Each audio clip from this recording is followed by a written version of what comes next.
Good morning everyone. बेटा पिछले video में हमने जो है पार्ट 1 पढ़ा था विदेश नीति और द्वितीय विश्व युद्ध का। उसी का आगे पार्ट 2 हम लोग जो है कंटिन्यू करेंगे। पार्ट 1 में हमने देखा था कि कैसे जो है जर्मनी में जो है हिटलर ने जो है मुसोलिनी के साथ संधि समझौता किया। उसके बाद जो है उन्होंने वर्साई की संधि की अवहेलना की, अपने हवाई जहाज सैनिक संख्या को बढ़ाने लग गए। उन्होंने पोलैंड पर आक्रमण किया, उसको अपने अधिकार में ले लिया, उसके साथ अमानवीयतापूर्ण व्यवहार किया। आगे हम लोग उसी को कंटिन्यू करेंगे। पोलैंड के समर्थन में ब्रिटेन एवं फ्रांस ने सन 1939 में जर्मनी के विरुद्ध युद्ध की घोषणा कर दी।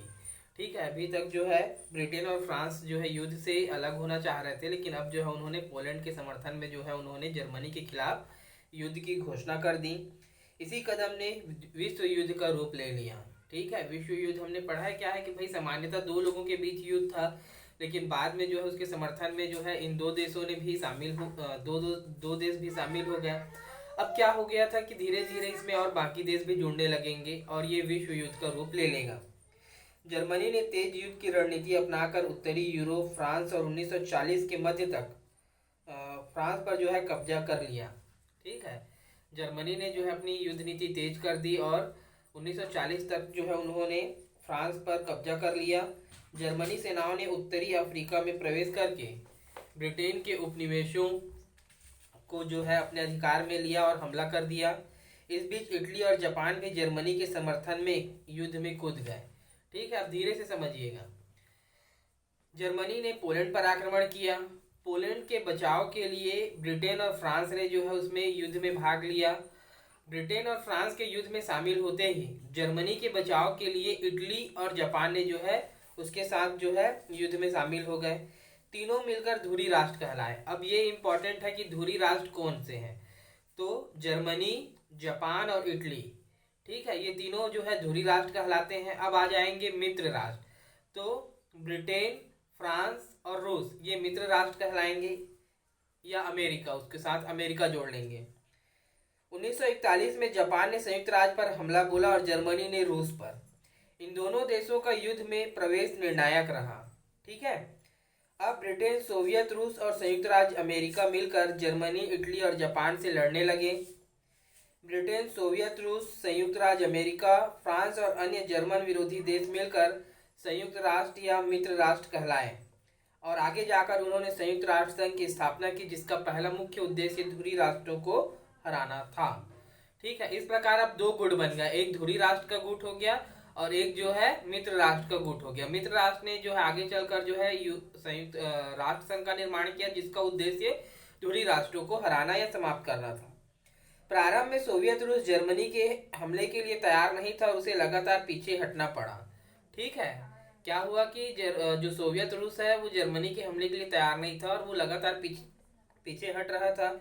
लेकिन 1942-43 में स्टालिनग्राड नामक शहर में हिटलर की विश्व विजयी सेना ने पहली बार हार का मुंह देखा कि वहां पर उसके लगातार बढ़ते हुए सैनिक जो कार्यवाही थी और लगातार जो आगे बढ़ रहे थे उसको जो है वहां पर रोक दिया गया। उसके बाद सोवियत सेनाएं आगे बढ़ती गई और 1945 में जर्मन राजधानी बर्लिन को कब्जे में ले लिया।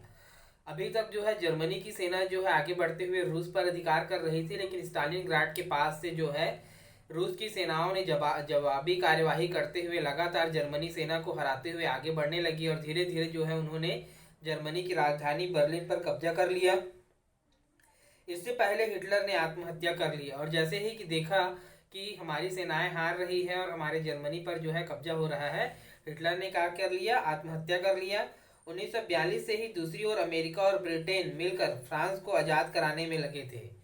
ठीक है, और दूसरी ओर क्या हुआ कि फ्रांस को जिन्होंने जर्मनी ने कब्जा कर लिया था उसको ब्रिटेन और अमेरिका जो है आज़ाद कराने में लगे हुए थे और धीरे धीरे बर्लिन की ओर बढ़े।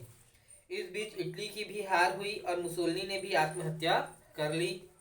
बर्लिन पर जीत के बाद अमेरिका ने 1945 में बचे हुए धुरी देश जापान को मजबूर करने के लिए उसके दो शहर हिरोशिमा और नागासाकी पर 6 अगस्त और 9 अगस्त 1945 को जो है परमाणु बम का प्रयोग किया, जिसके बारे में आप सभी जानते हैं। उसके इस विस्फोट से जैसे ही बम गिराया गया, जापान ने जो है आत्मसमर्पण कर दिया। इसके साथ ही द्वितीय विश्व युद्ध का अंत हुआ। मानव ने अब तक इतना भयावह और विनाशकारी क्रुद्ध युद्ध नहीं देखा था। एक ओर हिटलर और जापानी सेनाओं ने अमानवीयता और क्रूरता की मिसालें पेश की, तो दूसरी ओर निहत्थे नागरिकों पर गिराए गए एटम बम के प्रभाव ने पूरे विश्व जनमानस को हिलाकर रख दिया था। कि एक तरफ जो है जर्मनी और इटली के जो तानाशाही शासक थे उन्होंने क्रूरता की सारी हदें पार कर दी थी, वहीं दूसरी ओर जो है निहत्थे लोगों पर जब जापान में बम गिराया गया तो सारी दुनिया जो है कांप उठी।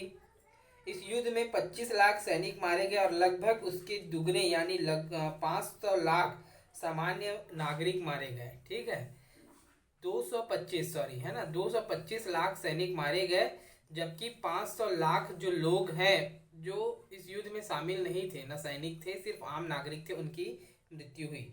इसमें होलोकॉस्ट में मारे गए 60 लाख। होलोकॉस्ट मैंने बताया था ना कि यातना शिविर था, वहां पर यहूदियों को रखकर मारा जाता था।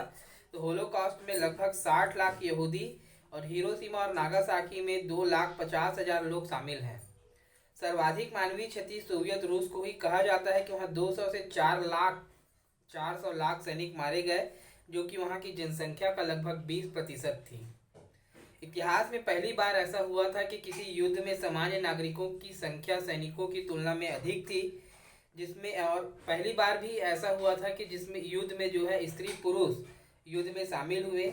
ऐसा युद्ध जिसके लिए पूरी अर्थव्यवस्था को युद्ध के लिए पुनर्गठित करना पड़ा ताकि असीम मात्रा में तैयार हो सके। अर्थात सभी देशों का मोटिव सिर्फ युद्ध था और जिसकी वजह से उन्होंने अपनी पूरी अर्थव्यवस्था को जो है हथियार बनाने में लगा दिया था। पहली बार ऐसा हुआ था कि सैनिकों से ज़्यादा आम नागरिक मारे गए थे। पहली बार ऐसा हुआ था कि सामान्य स्त्री पुरुष और प्रत्येक व्यक्ति इस युद्ध में शामिल हुआ था। यह एक तरह से 19वीं सदी के महत्वपूर्ण परिवर्तनों का परिणाम था। जैसे राष्ट्र राज्यों की स्थापना जो दूसरे राष्ट्रों को अपनी जानी दुश्मन समझने लगे, औद्योगिकीकरण जिससे इस मात्रा में युद्ध सामग्री का उत्पादन संभव बना और श्रमिकों को कई वर्षों तक युद्ध में लड़ने के लिए भेजा जा सका। लोकतंत्र जिसमें लोगों की भावनाओं को भड़काकर जो है उन्हें युद्ध के उन्माद में झोंका गया।